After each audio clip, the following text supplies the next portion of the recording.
Hello, you wonderful people, and welcome to another episode of SuperFantaFi. This week's show, we're talking about the TV shows of the supernatural, fantasy, and or science fictional genre. For today's episode, I'm going to talk about Lazarus, Season 1, Episode 5. A lot of really interesting things went down in this episode, so let's break it down. So, the opening monologue, I guess I'll talk about, which I thought was so interesting, the whole notion of, obviously Hapna getting spread like wildfire in prisons, and the whole conversation about how decided just to take one. It got very expensive in jail just to took, but it's like that's all it takes. You don't have to take a whole bunch. Once you've taken even one, it becomes toxic and it's too late. You're just as doomed as everyone else. It's like just because you decided to take a chance on this thing, it kind of ended up being your doom. And so it's the situation of if I ever see Dr.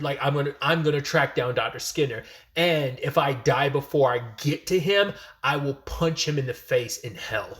So I was like, I love that whole situation. So obviously a very Axel approach, it seems. But we pick up with what they learned last episode about Dr. 909 hacking into, what was it?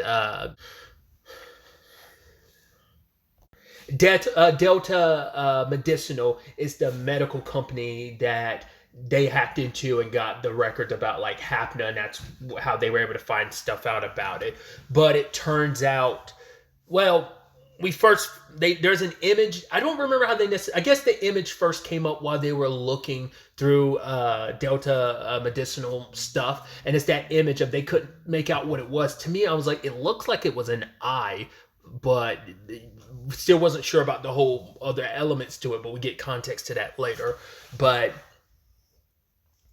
only thing they could find, because they couldn't even find any clinical trials or anything, but Elena did find these files. It's apparently every week there's been files or quote unquote songs or whatever that seem to be getting uploaded to SoundCloud, but then they turn those into translate those into text, and it turns out those are the clinical trials.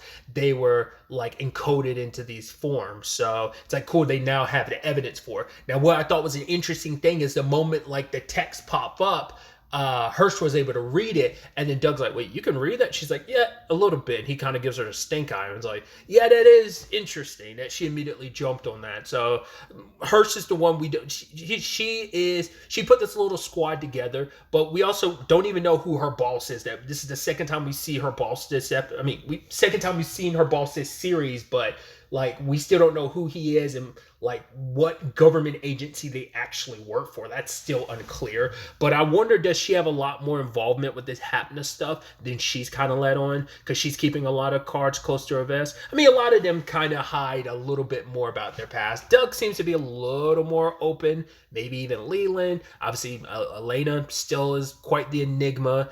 Axel talks a little bit about himself, but not a lot. And Chris has said stuff, but once again, whether or not that's true or not, I feel like it is, but who knows? It's hard to say what's true and what's false amongst what we know so far about our characters, who all still remain, like I said, enigmas in their own rights. But especially Hirsch, because it's this is the person you're working for. It doesn't really matter whether you fully trust her or not. It's just kind of the situation you're in has kind of put you in a situation where it's beyond trust. It is what it is. So they haven't really had to worry about it too much about who she is, but it's there's definitely something there. And I wonder, we're going to find out, is Hirsch maybe she not directly had a connection to the Hapna directly, but maybe she has some kind of connection to Skinner, because maybe we'll find out she's a medical professional or some kind of scientist or something like that, and maybe she was in the same field of study as Skinner. Like I said, they're looking into people who have connections to Skinner, but I guess it's never crossed their mind of maybe we should try running Hirsch's name and see if there's any correlation or connection to Skinner. Feels like that could be a reveal we get later on, but it's just me throwing spaghetti to the wall to see what sticks. But either way, they're trying to find a way in, now that they have this evidence, to kind of go into Delta Medicinal, but there's no way in, and no matter which way they try to find their way in. And then you have your boy Axel just going in through the front door.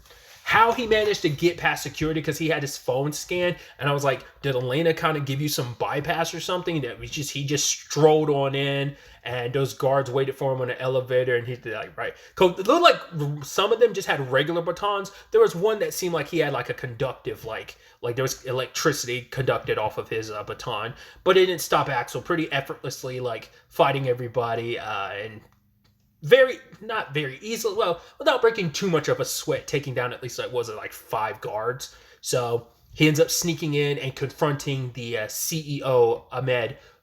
He's the Delta Medicinal CEO, and he claims like they had no idea about the happening of it all. And yes, they've got people working on it nonstop, a cure, but even they can't make heads or tail of it. It's like, we don't know where Skinner is. He did not let anyone know where we'd be able to contact him or where he'd be at. And it's like, we are just as desperate as everyone else to find him. Home dude has not even gotten a wink of sleep because of this whole situation. And it's like, well, how do we know this isn't all just BS? How do we know like this has really been tested that this is lethal? And it's like, yes. Before human trials, this was given and tested on animals, specifically monkeys. And one of the monkeys that took Hapna is dead now. And it's like the thing we saw that was an eyeball. There's like almost like a constellation situation in the eye that seems to be like a byproduct of the death by Hapna, which I'm wondering like if there's some kind of encodedness to that, like there might be something deeper there, like with whatever constellation that's supposed to, once again, you never know what messages are really there in plain sight that you don't think too much of, because for that to be something that happens to the eye naturally because of this, feels like that had to be by design. So every time it feels like they take one step forward to finding Skinner, it turns out like, well, we're not any step closer. But then Axel suggests, why don't we make a fake announcement? Basically let a lot of people know around certain areas and stuff like that, or kind of disseminate the information that Delta Medicinal has come up with a cure, and they basically want to draw Skinner in. If he's the demon, they're going to be the angels that save the day, of Lazarus. So it's actually interesting too, because it inspired the CEO, because he'd kind of given up hope, but he's like, honestly, meeting Lazarus and this plan and everything made him kind of go like, right, even if Skinner's a demon, like we shouldn't give up. Like he's like, I kind of had given up, I had stopped fighting, but now it's like, no, these people kind of inspire me to stand up and fight again. So that's an interesting byproduct of this whole situation, that like maybe there is still hope even though we feel very hopeless. Elena's got the room situated. So like the core network room where she's going to be operating from is a closed network. So whoever the hacker is, because they're like, well, either the hacker's going to come here and do some stuff or Skinner's going to come himself. So they've got place covered. They vetted the security guards, have all these security measures. The basic network that kind of handles the building and infrastructure stuff is on a completely separate network than the core network. So it's like, as long as we stay in this room and this room stays isolated off the rest of the network, the hacker can't get in. So I do like kind of that catch me if you can, like follow the rabbit down the rabbit hole. I'm going down like all these different metaphors, but just kind of like the cat and mouse and chase of like a hacker situation, because of like the twists and turns of, okay, this happens. It's like, okay, the lights go out. So it's like, okay, how did they manage to do that? Did they mess up the power supply? Because at first they're like, oh, is it an attack it wasn't an attack from the outside. Maybe it was an attack from the inside. Oh, this one guy went off to the bathroom. Oh wait, he just went to the bathroom. No, the power supply hasn't been messed with. It's all perfectly fine here. So it's like, what's going on here? Then you had that one guy who wasn't involved in all this. He legitimately thought it was a cure, and he takes it, but obviously it's just like saline put into these whole thing. So he kind of jumped the gun trying to get the antidote. He's like, oh, you're not going to be able to get it from me. I already took it. Ha ha ha. It's like, well, it wasn't really the antidote. And it's like, oh, that poor bastard. He was so excited thinking like, yes, I'm not going to die. Gets tackled, then tied up later on. And it turns out, oh, actually your clock is still ticking, my guy. Poor bastard. You were happy for a moment. That's actually worse, because you were happy for a second thinking, yeah, I'm cured. Wait, what? I'm not? I'm still going to die? That's got to be disheartening in its own right. But I love the, eventually like the machines start getting activated, like weird, and things in the building start getting messed with, and ultimately it leads to the air conditioning or whatever being like, it's like the heat was heavily turned on in the core room, and the moment they opened the door to get out of there is when the hacker was able to get what they wanted, and were now had access, because that room was no longer closed off, and now they had access to the core. It was an interesting twist where it's like, well, how's a hacker doing this? How were they able to kind of infiltrate everything? And it turns out it's on the security guards' walkie-talkies. They had just switched to these new not walkie-talkies, radios. They had just switched to these new radios, and these were how, because it's like, oh, it seems like there's 50, like, oh, there's 50 people in there hacking. It's like, no, it's 50 devices, and those devices came from the security guards. It's like, oh, like, it is countermeasures stacked on countermeasures. I mean, just to have that already set up in play, like, that's kind of a nice, like, oh, it's been staring you in the face the entire time. The guards were vetted and stuff like that, and people's phones and stuff were taken. The one thing that wouldn't be taken is these radios, because you wouldn't think anything of it, not even realizing to think, oh, we should probably check and see if these radios were replaced recently. Why would you think of something like that? And you could see that it seemed like Elena might have been kind of, obviously she was heavily caught off guard. She's sitting there for a moment, kind of twirling her finger around her hair, and then she's like, all right, let's get back into the game. Because for her, it's like, all right, I set up a Trojan horse, which I love that it's called Silver Bullet. It was like, oh, that's very befitting. Because obviously it's just like a silver in general kills a lot of like supernatural, not a lot, but it kills certain supernatural creatures. It just depends on the lore and the fiction. It can kill, especially silver bullets. It's like, well, it kills werewolves. Silver apparently kills shapeshifters, or affects shapeshifters too. So it's just stuff like that to kind of think about. But yeah, she had like just a contingency was set in place where it's like, okay, I'm gonna put some fake Hopnud data on this core in case someone does get this far, and I'd be able to use this to track down the hacker. And so ultimately she does track them down. Like I said, it's a back and forth as they're going through the data, and she's tracking them down all the way to Pakistan, specifically a stock exchange. But by the time the locals get there, Popcorn Wizard is already on the move, because they were in the vehicle the entire time. You're like, damn. So they were, once again, contingencies upon contingencies. And so they figure out like, oh, the data was all BS anyway. But they, in the long run of it, are excited by this whole challenge, because it's like, hey, you pushed me in a way that no one else did. Because the title of this episode is called Pretty Vacant, and they refer to Elena as that. So I was like, oh, I guess that's her. Because I was like, I don't think we knew her online handle.